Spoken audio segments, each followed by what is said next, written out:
বাড়িতে পাকা আম থাকতে থাকতে পাকা আম ও সাবুদানা দিয়ে একবার এই রেসিপিটি আপনারা বাড়িতে তৈরি করে দেখতে পারেন। পাকা আম দিয়ে তো আপনারা অনেকেই অনেক ধরনের রেসিপি তৈরি করে খেয়েছেন, তো আপনাদের কাছে আমার রিকোয়েস্ট থাকলো এই রেসিপিটি একবার এইভাবে বাড়িতে তৈরি করার জন্য। এটি কিন্তু বানানো খুবই সহজ। তো চলুন দেখে নেওয়া যাক আজকে আমার এই রেসিপিটি। তো ভিডিওটা শুরু থেকে শেষ পর্যন্ত দেখার জন্য আপনাদের কাছে আমার অনুরোধ রইল। সবার প্রথমে আমি এখানে নিয়ে নিয়েছি একটা আম। নমস্কার বন্ধুরা, রনিতাস ফুড প্লেসে আবারও একবার সকল বন্ধুকে আমি স্বাগত জানাই। আমি কিন্তু আমটাকে খুব ভালোভাবে ধুয়ে নিয়েছি। এবার আমের বোটার অংশটাকে এইভাবে কেটে একটা ছুরির সাহায্যে এইভাবে আমি আমগুলোকে একটু ফালা করে নেব। আমি এখানে রেসিপিটা একটা আম দিয়ে তৈরি করেছি, তবে আপনারা কিন্তু চাইলে পরিমাণটা কম বেশি করে করতেই পারেন। এবার আমটাকে ছুরির সাহায্যে এইভাবে কেটে আমি পাল্পগুলোকে বের করে নেব। আপনাদের কিন্তু যেরকম পদ্ধতিতে সুবিধা হবে আপনারা সেরকম পদ্ধতিতে কিন্তু আমের পাল্পটাকে বের করে নেবেন। এবার একটা মিক্সিং জারের মধ্যে আমি পাল্পগুলোকে এইভাবে দিয়ে দেব। সমস্ত আমের পাল্পটাকে কিন্তু ঠিক একই রকম ভাবে আমি বের করে নেব।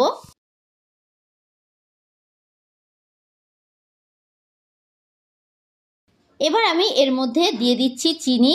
আমটা কতটা মিষ্টি সেই অনুযায়ী কিন্তু আপনারা এখানে চিনি ব্যবহার করবেন। এবার মিক্সিং বোলের ঢাকনা বন্ধ করে এটার একটা স্মুথ পেস্ট কিন্তু আমি তৈরি করে নেব। আপনারা একটু পেস্টটা তৈরি করার সময় খেয়াল রাখবেন যাতে পেস্টের মধ্যে কোনো ডেলা অংশ না থাকে। তো দেখুন এইরকম একটা স্মুথ পেস্ট আমি তৈরি করে নিয়েছি। অন্যদিকে একটা মিক্সিং বোলে 4-5 ঘন্টা আগে আমি বড় সাবুদানা একটু ভিজিয়ে রেখেছিলাম। আমি রেসিপিটা এখানে বড় সাবুদানা দিয়ে করব। বড় সাবুদানা দিয়ে রেসিপিটা তৈরি করলে খেতে কিন্তু বেশ ভালো হবে। সাবুটা কিন্তু একদম ভিজে নরম হয়ে গেছে ও কতটা দেখুন ফুলে উঠেছে। এবার আমি সাবু থেকে জলটাকে ছেঁকে নেব। এইভাবে আমি সাবুদানার মধ্যে থেকে জলটাকে ছেঁকে নিয়েছি। এবার অন্যদিকে গ্যাসে আমি একটা কড়াই বসিয়ে দিয়েছি। কড়াইটাকে আমি প্রথমে খুব ভালোভাবে একটু গরম করে নেব। কড়াইটা কিন্তু খুব ভালোভাবে গরম হয়ে গেছে। এবার আমি এর মধ্যে দিয়ে দেব বেশ খানিকটা পরিমাণে জল। জলটা কিন্তু একটু বেশি পরিমাণেই দিতে হবে। এবার গ্যাসের ফ্লেমটাকে হাইয়ে রেখে জলটাকে আমি খুব ভালোভাবে একটু ফুটিয়ে নেব। জলটা কিন্তু খুব ভালোভাবে ফুটে এসেছে। এবার আমি এর মধ্যে দিয়ে দেব আগে থেকে জল ঝরিয়ে রাখা সাবুদানা। সাবুদানা দিয়ে অনবরত নাড়াচাড়া করে আমি কিন্তু এটাকে খুব ভালোভাবে একটু সেদ্ধ করে নেব। সাবুদানাটা দিয়ে গ্যাসের ফ্লেমটাকে মিডিয়াম টু হাই রেখে সাবুদানাটাকে খুব ভালোভাবে আমি 2 মিনিট ধরে জাল করে নেব।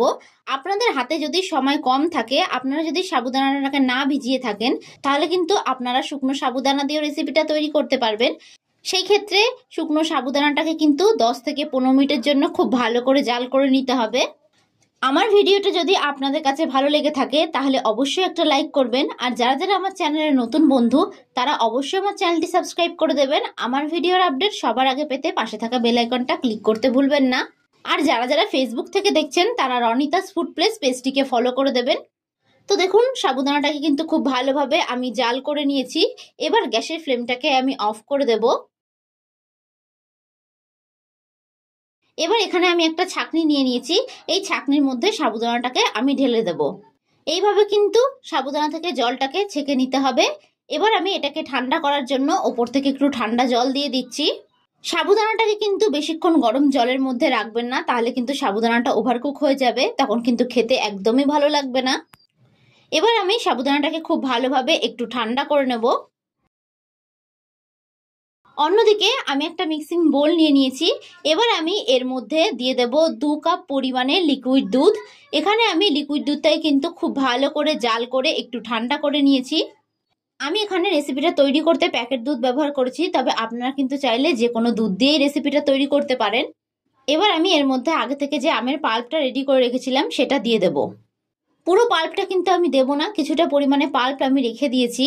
এবার এই আমের পাল্প ও দুধটাকে খুব ভালোভাবে আমি একটু মিশিয়ে নেব। ভিডিওটা কেমন লাগলো অবশ্যই কিন্তু আপনারা আমাকে কমেন্ট করে জানাতে ভুলবেন না। এইভাবে কিন্তু খুব ভালোভাবে আমি একটু মিশিয়ে নিয়েছি। গরমে ঠান্ডা ঠান্ডা কিছু ডেজার্ট খেতে মন চাইলে অবশ্যই আপনারা এই রেসিপিটা একবার বানিয়ে দেখতে পারেন। এবার আমি এর মধ্যে দিয়ে দেব জল ঝরিয়ে রাখা সাবুটা। আপনারা সাবুটা ঠান্ডা হলে তাহলে কিন্তু দেবেন। সাবুটাকে খুব ভালো করে ঠান্ডা করে তারপর এর মধ্যে দিতে হবে। তো এর মধ্যে আমি দিয়ে দিয়েছি। এবার এটাকে খুব ভালোভাবে আমি একটু মিশিয়ে নিচ্ছি। এই রেসিপিটা একবার খেলে কিন্তু বারবার খেতে মন চাইবে। তো আপনারা অবশ্যই এই রেসিপিটা একবার বাড়িতে ট্রাই করে দেখুন। তো দেখুন এটাকে খুব ভালোভাবে আমি মিশিয়ে নিয়েছি। এবার আমি এর মধ্যে দিয়ে দেব আমের টুকরো। এখানে আমি এরকম কিউব করে আমের টুকরোগুলোকে কেটে নিয়েছিলাম, সেগুলোকে দিয়ে দিলাম। এবার খুব ভালোভাবে এটাকে মিশিয়ে নেব। দেখুন দেখতে কিন্তু কতটা লোভনীয় হয়েছে, খেতেও কিন্তু ঠিক তেমনই সুস্বাদু হবে। এবার আমি এর মধ্যে দিয়ে দিলাম আইস কিউব। তো এটাকে খুব ভালোভাবে একটু মিশিয়ে নিচ্ছি। এবার এখানে দুটো আমি জুস গ্লাস নিয়ে নিয়েছি। এই জুস গ্লাসের মধ্যে আমি এগুলোকে দিয়ে দেব।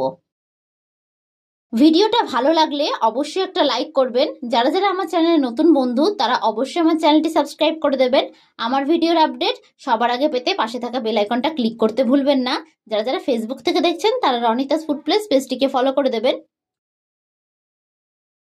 দেখুন দুটো গ্লাসে কিন্তু আমি সম পরিমাণে দিয়ে দিয়েছি। এবার আমি এর উপর থেকে সামান্য একটু আমের টুকরো দিয়ে দেব। দুটো গ্লাসে আমি দিয়ে দিলাম। এবার এর উপরে আমি সামান্য একটু আমের পাল্প দিয়ে দিচ্ছি। এতে কিন্তু দেখতে বেশ লোভনীয় হবে। তো ভিডিওটা শেষ পর্যন্ত দেখার জন্য আপনাদেরকে আমি অসংখ্য ধন্যবাদ জানাই। তো দেখুন খুব সহজে কিন্তু তৈরি হয়ে গেল সাবুদানা ও আমের ডেজার্টের এই রেসিপিটি। এই প্রচন্ড গরমে তৃপ্তি পেতে একবার এই রেসিপিটি বাড়িতে অবশ্যই ট্রাই করে দেখুন, দেখবেন সকলেরই খুব ভালো লাগবে। তো আজকের মতন আমি বিদায় জানালাম। আবারও হাজির হব আপনাদের সামনে নতুন একটি রেসিপির ভিডিও নিয়ে। তো আশা করি আপনারা সকলে ভালো থাকবেন, সুস্থ থাকবেন। ধন্যবাদ।